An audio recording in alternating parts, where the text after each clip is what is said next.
चलो दूसरा सवाल पूछती हूँ। पूछिए मैडम जी। पत्नी किसे कहते हैं? मैडम जी, ससुर की बेटी को पत्नी कहते हैं। पत्नी एक ऐसी प्राणी है जिसके सिर्फ घूरने मात्र से टिंडे की सब्जी में भी पनीर का स्वाद आ जाता है। पत्नी के आते ही पति बेचारा कई कलाओं में परिपूर्ण हो जाता है, जैसे बर्तन धोना, कपड़ा धोना, खाना बनाना इत्यादि। पति बेचारा दिन रात बैल की तरह मेहनत करके एक एक रुपया इकट्ठा करता है और पत्नी पाउडर, लिपस्टिक इत्यादि में पैसा खर्चा करके पति को कंगाल बनाने में कोई कसर नहीं छोड़ती है। पत्नी जब अपने पति के पास जब कभी भी किसी प्रकार का इच्छा जताती है और उस इच्छा को पतिदेव पूरा नहीं कर पाता है, तब उसके लिए काफी खतरनाक परिस्थिति पैदा हो जाता है और इस परिस्थिति से कभी कभी पति बेचारा बाहर भी नहीं निकल पाता है। अंततः वह पागल भी हो जाता है। पत्नी इच्छाधारी नागिन की तरह होती है और वो अपने पति को अपनी इच्छा के अनुसार काम करने के लिए मजबूर कर देती है। अतः हम कह सकते हैं कि पति को पागल करने का सभी गुण जिस औरत में मौजूद हो उसे हम पत्नी कहते हैं।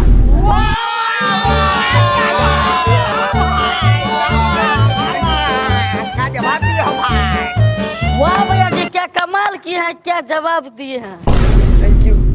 अरे तू बहुत उछलता है, अभी तुझको सवाल कर रहे हैं। मैडम जी सवाल कीजिए, नहीं डरती हैं। अच्छा चल एक कविता सुनाओ। मैडम जी कविता सुनिएगा। हाँ। सुनिए। अब मुन्नी बदलाम होई डार्लिंग तेरे लिए, अब मुन्नी बदलाम होई डार्लिंग तेरे लिए। अरे चोट्टा, ये कविता है? सॉरी। तू डांस करने लगा? अरे तुम दोनों इधर आओ, डांस करेगा डांस। Sorry madam. तू दोनों? हाँ मैडम जी। डांस करता है। रे बताओ, साली किसे कहते हैं? साली? हाँ मैडम जी, अपन बीबी के बहन को साली कहते हैं। बहुत सारे बुद्धिजीवियों के अनुसार साली आधी घरवाली होती है।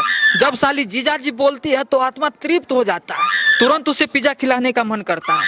बीबी जब पास बैठी होती है तो ऐसा लगता है कि चुड़ैल पास बैठी है, लेकिन जब साली पास बैठी होती है तो ऐसा लगता है कि हम जन्नत का सैर कर रहे हैं। अतः हम कह सकते हैं कि पत्नी के द्वारा मिजाज गर्म करने पर जो लड़की हमारे माइंड को ठंडक पहुंचाने में मदद करती है उसे हम साली कहते हैं।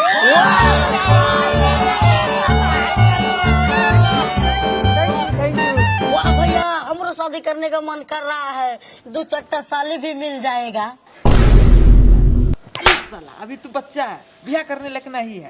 बताइए मैडम जी, हम बच्चा है, अब ब्याह कर देगा तो तुरंत 2 बच्चा पैदा कर देंगे।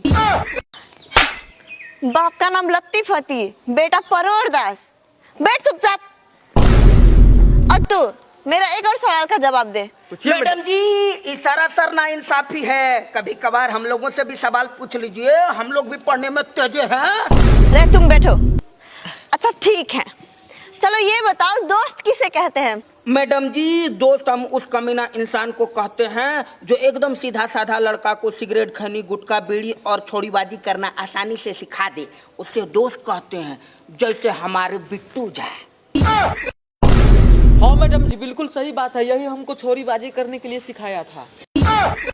हाँ मैडम जी, यह हमरा बीड़ी पीने के लिए सिखाया था। हाँ मैडम जी, यही साला हमको दारू पीने के लिए सिखाया था। एकदम सही बात है मैडम जी, यही साला को गुटखा खाने के लिए सिखाया था। क्या तुम सब नशेड़ी भी हो? चल निकल बाहर, निकल बाहर, उठक बैठक कर। चल निकल बाहर, चल जा, उठक बैठक कर। और तू बेटा सबको छोरीबाजी करना सिखाता है, नशेड़ी बनाता है सबको। चल निकल बाहर,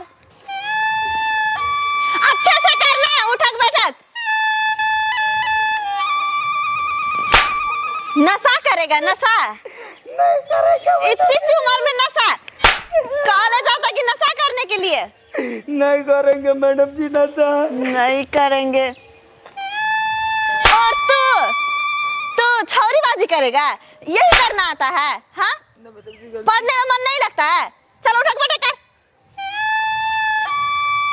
ब्लैक कोबरा, बीड़ी पी के ही तेरा मुंह काला हुआ है। हाँ बोलता है, हाँ जबान लड़ाता है। चल उठक बैठक कर। अब विक्रांत, और पिएगा बेटा दारू? नहीं मैडम। दारू पीता है, दारू पीता है, दारू पीता है।